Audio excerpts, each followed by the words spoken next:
il a pu avoir l'image d'un homme colérique et irritable, notamment durant certains événements après la disparition de sa mère Élisabeth II. Charles III, 74 ans, peut se montrer aussi particulièrement jovial. CST ainsi qu'il a été vu lors de la réception pour les communautés britanniques d'Asie de l'Est et du Sud-Est au palais de Buckingham le 1er février 2023.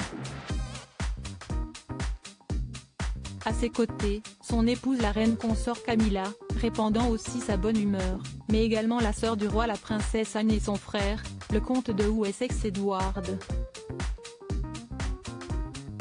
Cette fête qui braque les projecteurs sur des personnalités des communautés britanniques d'Asie de l'Est et du Sud-Est a mis en valeur la superbe Alexa Chung, vedette de 39 ans au Royaume-Uni.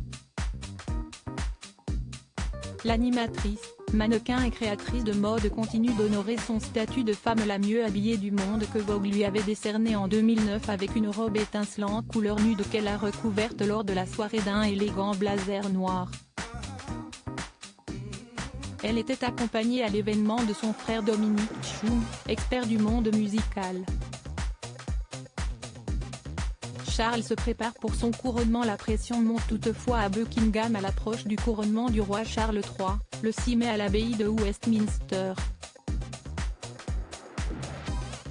Buckingham veut faire de cet événement historique un moment de fête, qui donne l'occasion aux gens de se réunir.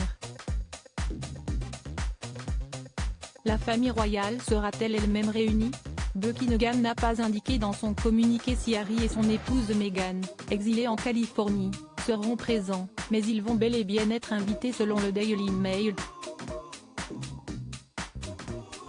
Le palais n'a d'ailleurs jamais officiellement réagi au livre explosif du prince, Le Suppléant, publié le 10 janvier, dans lequel il porte de sévères accusations contre plusieurs membres de la famille royale, en particulier son frère William et la reine consort Camilla. Ces célébrations populaires rappellent celles qui ont eu lieu en juin 2022 pour le jubilé de platine d'Elisabeth, pour ses 70 ans de règne. Dans tout le Royaume-Uni, des dizaines de milliers de déjeuners et pique-niques entre voisins avaient été organisés pour célébrer cette monarque extrêmement populaire. Le lundi 8 mai, qui sera un jour férié, les gens seront encouragés à faire du bénévolat.